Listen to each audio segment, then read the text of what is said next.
Hi, everyone. Just trying to get my lighting right here. There, that's better. Okay. This is learning for Tevet, the 10th day of Tevet. And this is for all my classes. So make sure to subscribe below. And to know that you listen to this video, that you watch this video, you need to comment in the comment section and write one thing that you either learned or found interesting from this video. And if you found nothing interesting and you learned nothing, then just pretend that you did, and I'll be happy. I won't know any better. That's fine. So this information you need to know, it will show up on the next test. So there will be a question or two on the next test about this video. So you need to watch it and take notes. Okay. Now I want to share an idea for this fast day. It's one of the more obscure and difficult to understand fast days. The Asar B'Tevet is what kind of most known for the day that the siege was laid around Yerushalayim. A siege is when an army surrounds a city, and that's what's still happening in the 20th century. In World War II, there was a famous siege around Leningrad that took the lives of 500,000 people. An army would surround the city, and if they would prevent food and water from getting in, then people would die. And it was a way to kind of force a side to surrender, because out of desperation. So the siege was started around Yerushalayim by Nebuchadnezzar and the Babylonians on this day. Okay, so a whole fast day for that? I mean, we already have a fast day for, the Beis Hamikdash being destroyed, the Beis Hamikdash, the fire starting, and Shivas Tamas. Why do we need a third fast day for the Beis Hamikdash? For the siege being laid. And what's interesting is that there's a few other things that happened either the 8th or 9th of Tevet, which are also kind of commemorated on this day.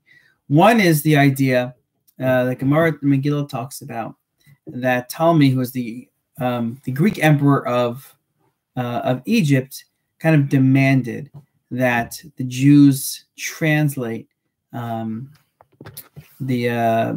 Chumash into Greek. And the Gemara famously says that there were 70 rabbis put into 70 rooms, all told to simultaneously translate the Torah into Greek. And miraculously, they all translated it in the exact same way. And certain things that might be misinterpreted, they all took that into account and interpreted it the same way. But still, it was seen as a tragedy of sorts. Why is it a tragedy? Okay, so they translated it into Greek. Now we have translations in English in every language. Why is that such a big deal? And the third thing that happened around this time is Ezra died.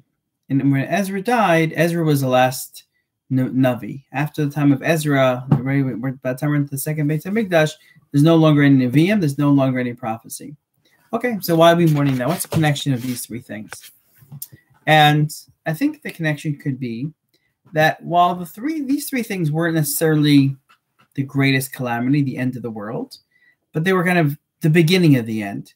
Or another way of putting it is, they were a time when things got a little bit worse. Something was fundamentally different.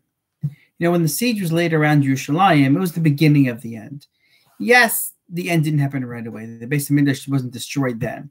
But once the siege was laid and once the city was surrounded, and it became clear that there was no way for the Jews to get out, and then it's only a matter of time before Nebuchadnezzar and the Babylonians breached the walls and got into Yerushalayim and eventually destroyed the Beis Hamikdash. So sometimes something changes fundamentally, and now it's the beginning of the end. Things won't be the same. Same thing happened when Ezra died. When Ezra died, it wasn't the end of the world. They built the second Beis Hamikdash. He was an incredible person who helped bring thousands and thousands of people back to Eretz Yisrael and build the Beis Hamikdash. But once he died and Nevuah died with him, things were never the same again. They're never quite the same. The second Beis Hamikdash was not as great as the first. The loss of Nevuah meant the Jewish people were missing something fundamentally that they could never replace. And also, once the Torah was translated into Greek, it lost something. Ptolemy's intention was not to spread Torah. I mean, now we have translations in English. That's so people who want to learn Torah have access to it. That wasn't his intention. His intention was to cheapen it. You know, when you translate something, your intention can be to spread the word, or can be to make it look silly. You know, if I would pick up like a New Testament today and start reading it in some old English, yeah, it would sound ridiculous, and it would almost sound like I was mocking it, right? It wasn't meant to be read that way. The Torah wasn't meant to be read that way. The Torah wasn't meant to be read in a way that it was like being mocked or just dismissed or talked about like any other book. It was meant to be special. It was meant to be holy. It's meant to be from Hashem. And what Talmud was trying to do was take us down a notch. Like, yeah, okay, your book is so special. All right, now anyone can read it. Now we can read it and we can make fun of it.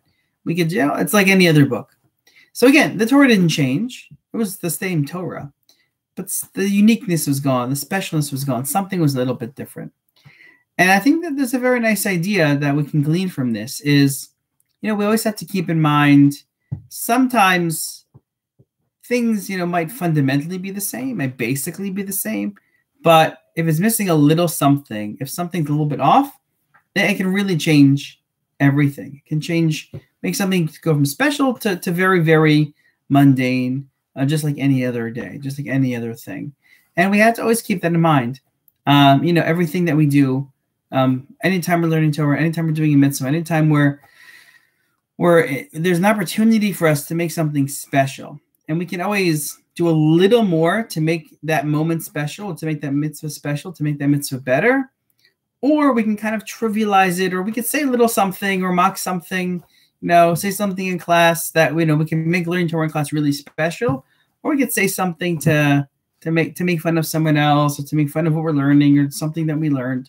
And suddenly it's not so special anymore. Suddenly it's like anything else. It's like, we're just missing something. And I think that's a lesson for us to think about today, is to always think about how can we elevate things a little bit more instead of how can we avoid kind of denigrating things and lowering things a little more. So a little something to think about today. Enjoy the video, and I will be back on Wednesday. So please make sure to comment below and write something, or hopefully more than one thing, that you either learned or found interesting about this video. Thank you.